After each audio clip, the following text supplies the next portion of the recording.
ಕರ್ನಾಟಕದಲ್ಲಿ ಇರುವಂತ ಕಾಂಗ್ರೆಸ್ ಸರ್ಕಾರ ನಿದ್ರಾಮಯ ಸಿದ್ದರಾಮಯ್ಯ ಅವರ ಸರ್ಕಾರ ಕಳೆದ ಎರಡೂವರೆ ವರ್ಷ ಭ್ರಷ್ಟಾಚಾರದಲ್ಲಿ ಮುಳುಗೋಗಿದೆ. ವಾಲ್ಮೀಕಿ ಹಗರಣ ಇರ್ಬೋದು, ಮೈಸೂರು ಅರ್ಬನ್ ಡೆವಲಪ್ಮೆಂಟ್ ಹಗರಣ ಇರ್ಬೋದು, ಅಧಿಕಾರಿಗಳು ಆತ್ಮಹತ್ಯೆ ಇರ್ಬೋದು, ಅದ್ರ ಜೊತೆಗೀಗ ಹೆಣ್ಣು ಮಗಳ ಮೇಲೆ ಅನ್ಯಾಯ ಅತ್ಯಾಚಾರ ಘಟನೆಗಳು ಇರ್ಬೋದು. ಯಾವ ಘಟನೆ ಕಡೆನೂ ಇವ್ರದ್ದು ಲಕ್ಷ್ಯ ಇಲ್ಲ.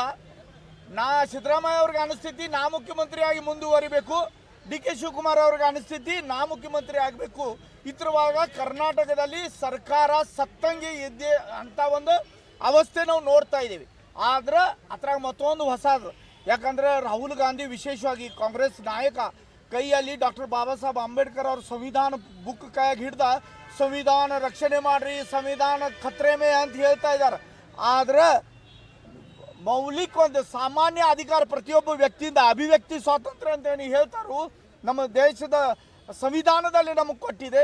ಮಾತಾಡುವಂಥ ಅಧಿಕಾರ, ಟೀಕೆ ಮಾಡುವಂಥ ಅಧಿಕಾರ, ಕೆಟ್ಟ ಒಳ್ಳೆಯದ ಬಗ್ಗೆ ಜನರ ಮುಂದೆ ವಿಷಯ ತಲುಪಿಸುವಂಥ ಅಧಿಕಾರ, ಆ ಅಧಿಕಾರ ಕೂಡ ಕಸ್ಕೊಳ್ಳುವಂಥ ಕೆಲಸ ಒಂದು ಹೊಸ ವಿಧೇಯಕ ಮುಖಾಂತರ ಮಾಡುವಂಥ ಷಡ್ಯಂತ್ರ ಈ ಸಿದ್ದರಾಮಯ್ಯ ಸರ್ಕಾರ ಮಾಡ್ತಾ ಇದೆ. ಒಂದು ಹೊಸ ವಿಧೇಯಕ ತಂದಿದ್ದಾರೆ, ಅದು ಪಾಸು ಮಾಡಿದ್ದಾರೆ. ಯಾರು ಅಂದ್ರೆ ದ್ವೇಷ ಭಾಷಣ ಮಾಡಂಗಿಲ್ಲ ಅಂತ. ದ್ವೇಷ ಭಾಷಣ ಯಾರು ತೀರ್ಮಾನ ಮಾಡೋರು? ಮತ್ತು ನೀವು ಯಾವ್ದು ಭಾಷಣ ಮಾಡ್ತೀರಿ? ನೀವು ರಾಹುಲ್ ಗಾಂಧಿ ಏನೇನು ಮಾತಾಡ್ತಾರೆ? ಕಬರ್ ತೆರಿ ಹೋದಂಗೆ ನಮ್ಮ ನರೇಂದ್ರ ಮೋದಿ ಬಗ್ಗೆ ಯಾರು ಮಾತಾಡ್ತಾರೆ? ಮತ್ತು ಇದೆಂಥ ಪ್ರಚೋದಾತ್ಮಕ ಹೇಳಿಕೆ ಅಲ್ಲ.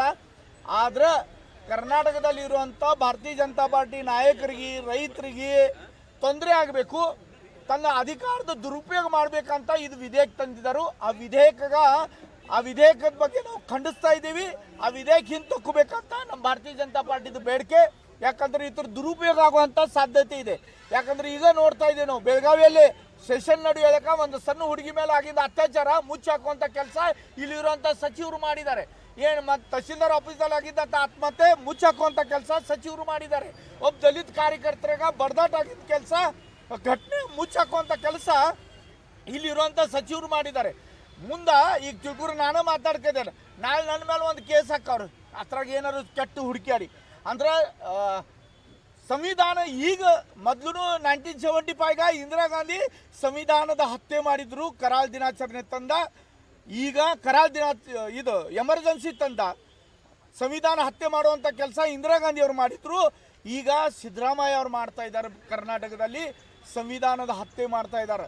ಡಾಕ್ಟರ್ ಬಾಬಾ ಸಾಹೇಬ್ ಅಂಬೇಡ್ಕರ್ ಅವ್ರು ಕೊಟ್ಟಿನಂಥ ನಮ್ಮ ವ್ಯಕ್ತಿ ಸ್ವಾತಂತ್ರ್ಯ, ವ್ಯಕ್ತಿಗಿರುವಂಥ ಅಧಿಕಾರಿಗೆ ಒಂದು ಈ ಕಾನೂನು ಮುಖಾಂತರ ಕಟ್ಟಿ ಹಾಕುವಂಥ ಕೆಲಸ ಮಾಡ್ತಾ ಇದ್ದಾರೆ. ಇದಕ್ಕೆ ನಾವು ಖಂಡಿಸ್ತಾ ಇದ್ದೀವಿ. ಭಾರತೀಯ ಜನತಾ ಪಾರ್ಟಿ ಬೆಳಗಾವಿ ಉತ್ತರ, ಬೆಳಗಾವಿ ಗ್ರಾಮೀಣ, ಬೆಳಗಾವಿ ಜಿಲ್ಲೆ ಎಲ್ಲ ನಾವು ಎಲ್ಲ ಪದಾಧಿಕಾರಿ, ಜಿಲ್ಲಾಧ್ಯಕ್ಷರಿದ್ದಾರೆ, ಎಲ್ಲ ಪದಾಧಿಕಾರಿಗಳು ಇದ್ದಾರೆ, ಮಂಡಳ ಅಧ್ಯಕ್ಷರಿದ್ದಾರೆ.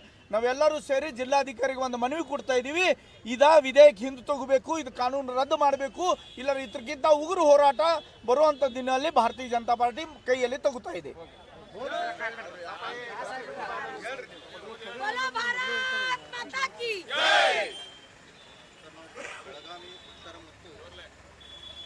ಉತ್ತರ ಮತ್ತು ಗ್ರಾಮಾಂತರ ಬಿಜೆಪಿ ವತಿಯಿಂದ 2025 ವಿರುದ್ಧ ನಾವು ಪ್ರತಿಭಟನೆ ಕುರಿತು ಮನವಿ ಸಲ್ಲಿಸ್ತಾ ಇದ್ದೇವೆ. ಕರ್ನಾಟಕ ಸರ್ಕಾರವು ಅನುಷ್ಠಾನಕ್ಕೆ ತರುತ್ತಿರುವ ಕರ್ನಾಟಕ ದ್ವೇಷ ಭಾಷಣ ಮತ್ತು ದ್ವೇಷ ಅಪರಾಧಗಳ ಪ್ರತಿಬಂಧಕ ವಿಧೇಯಕ 2025 ಭಾರತದ ಕಿತ್ತುಕೊಳ್ಳುತ್ತದೆ. ಹೀಗಾಗಿ ಇದನ್ನು ಜಾರಿಗೆ ಅವಕಾಶ ನೀಡಕೂಡದು ಎಂದು ನಾವು ಮನವಿ ಮಾಡಿಕೊಳ್ಳುತ್ತೇವೆ. ಈ ವಿಧೇಯಕದ ಮೂಲಕ ಕಾಂಗ್ರೆಸ್ ಸರ್ಕಾರವು ಪ್ರತಿಪಕ್ಷಗಳು ಮಾಧ್ಯಮದವರ ಮೇಲೆ ನಿಯಂತ್ರಣ